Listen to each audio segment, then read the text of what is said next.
Hello बच्चों, कैसे हैं आप सब। उम्मीद करती हूँ कि आप अच्छे होंगे।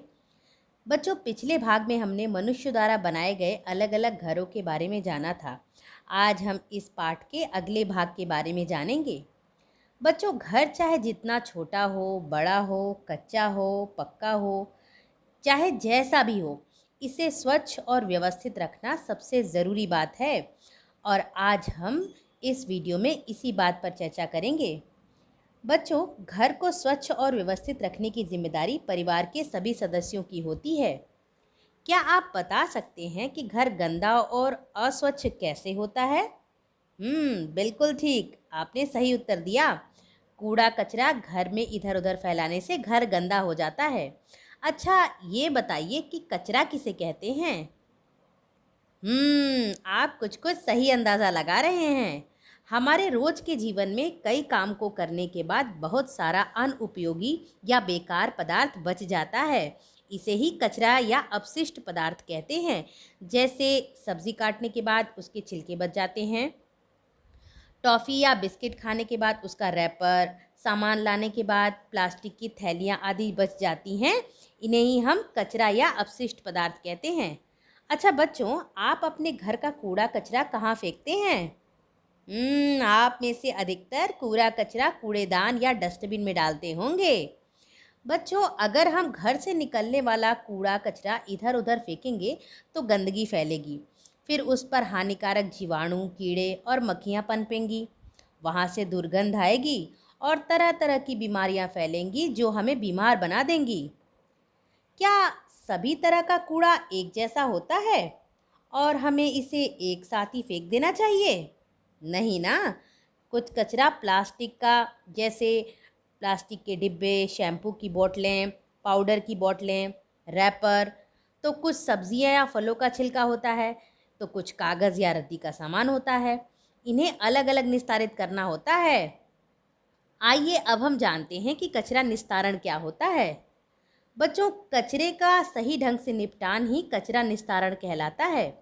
चलिए अब हम एक काम करते हैं, अपने घर के कचरे को दो समूह में बांटते हैं। एक समूह में खराब फल, सब्जी के छिलके, अंडे के छिलके, चाय बनाने के बाद बची हुई चाय की पत्ती, सूखी पत्तियां आदि एक समूह में रखते हैं। इसे हम हरे रंग के एक डिब्बे में रखेंगे। चलिए अब दूसरा समूह बनाते हैं। दूसरे समूह में हम प्लास्टिक या कांच की बोतलें, डब्बे, लोहे, पॉलीथीन की थैलियाँ आदि अनुपयोगी सामान रखते हैं और इसे हम नीले रंग के डब्बे में रखेंगे। बच्चों, हरे रंग के डब्बे में हमने सड़ने वाला कचरा रखा था, जिसे हम गीला कचरा भी कहते हैं। और नीले रंग के डब्बे में हमने कैसा सामान रखा था? ना सड़ने वाला, जिसे हम सूखा कचरा भी कहते हैं। आइए अब हम ये देखते हैं कि इस कचरे का प्रबंधन हम कैसे करेंगे। बच्चों, सड़ने वाले हरे कचरे को हम घर या विद्यालय के बगीचे में गड्ढा खोद कर डालेंगे और उसके ऊपर मिट्टी डालते जाएंगे, जिससे कि यह सड़कर खाद बन जाए और उस खाद का प्रयोग हम पौधे में कर सकें।